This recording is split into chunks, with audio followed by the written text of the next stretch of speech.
가장 중요한 또 기본적인 수요 공급에 의해서 네. 공급은 지금 계속 확대가 확대되고 되고 있고 예. 수요는 계속해서 꾸준히 줄고 있습니다.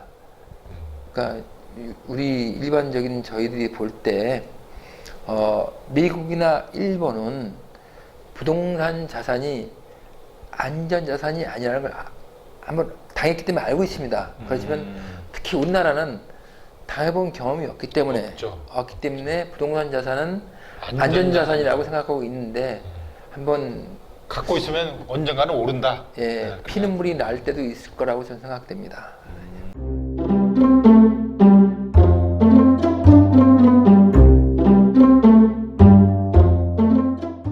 여러분 안녕하십니까. 오늘은 금융감독원 인증 강사이신 하승범 강사님을 모시고 우리 일반 시민들, 우리 대중들이 너무 궁금해하고 항상 관심이 많은 게 뭐죠? 네, 맞습니다. 바로 부동산입니다. 부동산과 관련된 얘기를 좀 나눠보도록 하겠습니다. 예. 자, 하승범 강사님 안녕하십니까? 네, 안녕하십니까. 반갑습니다. 네. 자, 부동산 가격 지금 그동안 많이 작년 올해 오면서 지금 굉장히 많이 올랐고 또 뭐 뉴스를 보게 되면 서울 부동산 가격이 뭐 평균이 거의 10억 가까이 된다는 이런 얘기까지도 들을 정도로 네. 야, 이 말이 10억이지 정말 옛날에 억만장자만 돼도 엄청난 부자였는데 그렇죠. 예. 근데 이제는 뭐 그냥 서울에 있는 대부분의 집이 그냥 10억 가까이 된다는 생각이 들으니 좀 한편으로는 부럽기도 하고 한편으로는 좀 배도 아프면서 저도 서울에 좀 집이 없는 게 한이기도 합니다. 자, 뭐 그건 그렇고요. 그럼 이런 부동산 가격이 앞으로 계속 갈까요? 어떻게 될까요? 우리 하승범 강사님 생각은 어떠세요? 예. 지금 이제 가장 우리가 많이 전문가들이 언급하고 있는 것이 네네. 결국은 그 자산 시장에 예.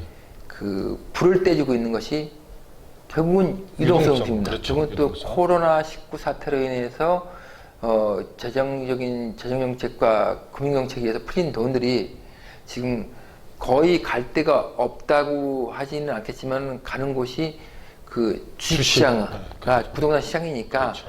그거에서 이제 군부를 떼고 있기 때문에 지금 쭉쭉 올라오고 있고, 그다음에 또 과거에 이제 그 부동산 3법이라든가 LTV 제한, 그러니까 제한 완화 이런 것 때문에 지금 그 모든 제반 조건이 조성이 돼서 지금까지 이렇게 올라온 것이고요.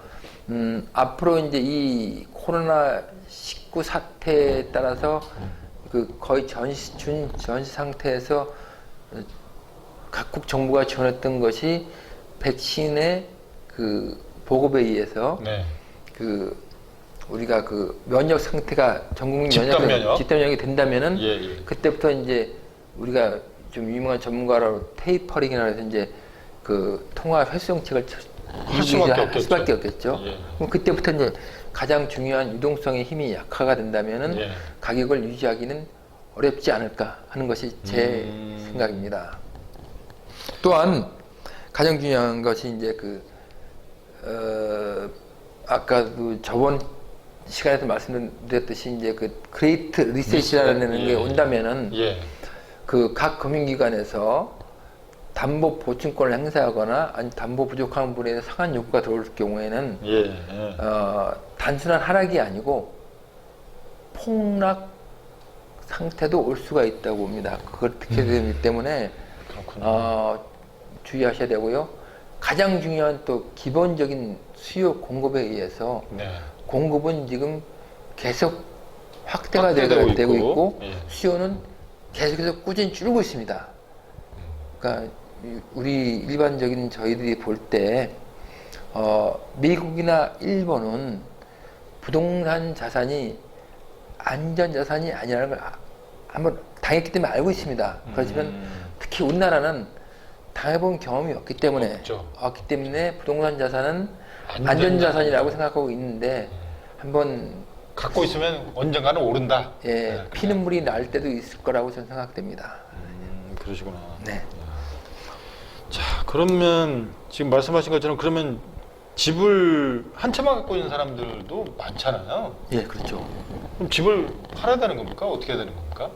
한 채나 갖고 있는 분은 한 채만 갖고 있는 분은 상관이 없어요. 내가 살 집이니까. 떨어져도 그냥 거기 살면 되니까. 살면 되죠. 아. 다만 거기 대출이 얼마나 많이 껴있느냐가 문제가 되겠죠. 오케이. 대출이. 그렇지만 이제 한 채 이상인 분은 뭐 갭 투자하신 분이라든가 이상인 분들은 굉장히 심각한 타격이 올 수가 있겠죠. 물론 똑똑한 분들은 이미 저기 빠져나갔다는 얘기가 들리더라고요. 이미 작년, 재작년을 통해서 법인으로 전환시키거나 해서 빠져나갔다는 얘기를 많이 들었습니다. 저도요. 그러니까 똑똑한 분이 이미 빠져나갔고 항상 그분에 걸리는 거는요.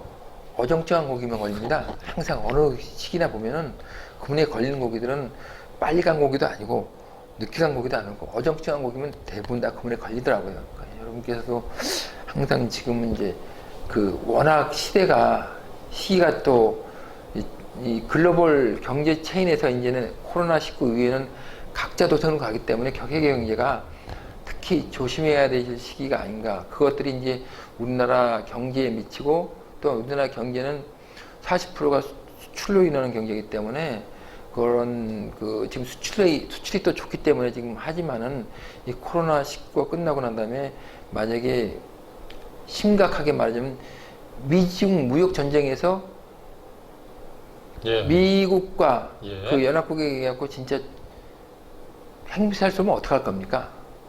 막말로 해서 저는 그것도 일어날 확률이 없다고 보지 않거든요. 그러면 여러분이 갖고 있는 부동산이 핵미사일 맞으면 그대로 남아있을까요? 아닙니다. 자, 어쨌든 뭐 그런 좀 굉장히 이제 섬뜩하지만 어려운 부분까지 이제 지금 오늘 좀 말씀해 주셨는데, 그러면 이제 지금 말씀하신 내용은 부동산 가격이 이제 앞으로는 좀 제한적일 것이다. 상승하는 부분에 있어서는 제한적일 것이고, 유동성은 이제 이 풍부한 이 부분이 이제 그 코로나19 사태가 어느 정도 진정 국면이 되게 되면 정부 당국이나 미 연방 준비은행이나 이런 데서 다 긴축통화 쪽으로 당연히 그렇게 가야 되지 않겠습니까? 시중에 뭐 너무 돈이 많이 풀려 있기 때문에 돈을 회수하다 보면 그걸로 인해서 어쨌든 시장의 유동성이 경색이 되게 되면 자연스럽게 부동산 가격은 하락할 수밖에 없다. 이렇게 좀 정리를 할 수 있을까요? 그렇죠. 더 중요한 것이 이제 그 집단 면역이 되고 난 다음에 기존에 풀렸던 돈이 돈이 풀린 돈의 규모가 많이 얘기를 하는데 규모보다도 이게 도는 속도, 통화 우리가 유통 속도라고 하죠. 그것이 일본이 0.5고 우리나라 0.6입니다. 미국도 많이 떨어졌거든요. 그것이 만약에 도는 속도가 집단 면역이 되면서 만약에 올해 한 12월로 보고 있지만은 그동안 코로나19에 눌린 일반 사람들이 모두 일어서서 보복 소비를 한답니다. 저도 이제 그런 생각이 들거든요. 근데 보복 소비를 한다면은 통화 유통 속도가 지금 0.6에서 1, 2, 3으로 올라가 보면은 만약에 그들을 방치할 경우는 하이퍼 인플레이션까지 올 수 있습니다. 그러면 어차피 칼을 뽑아야 될 것이고, 그러니까 여러 가지 봤을 때 지금은 뭔가 맞다. 그럼 그걸 해결하기 위해서는 단순하게 금리만 인상해서 될 것이냐? 도 아니고. 그러면 CBDC를 또 활용해야 할 수도 있을 것이며, BIS에서도 뭐 지금 일부 암호화폐를 갖다가 은행 간 그 스위프트라고 하죠. 자금 보내고 무역 자금 결제하는 거 수수료로 사용할 수 있게 이미 허용했다는 얘기도 있고요. 그러니까 굉장히 지금 세계 경제가 우리가 모르는 사이에 지금 암암리에 재편이 돼가고 있는 것 같은 느낌도 듭니다. 자, 그러면 이제 이 부동산 관련된 부분 이제 좀 정리를 한번 해주시죠. 그러면 혼자 1가구 1주택 사는 집은 괜찮습니다. 그냥 눌러 사십시오.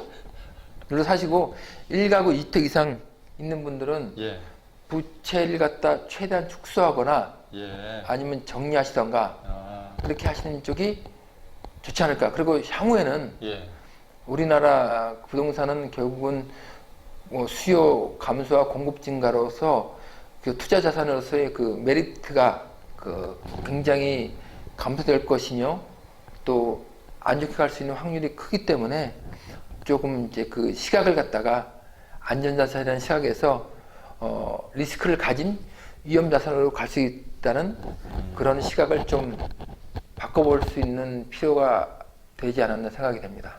알겠습니다. 자, 지금까지 금융감독원 인증 강사이신 하승봉 강사님을 모시고 부동산과 관련된 얘기를 들어봤습니다. 여러분, 다음 시간에 또 뵙도록 하겠습니다. 감사합니다. 고맙습니다.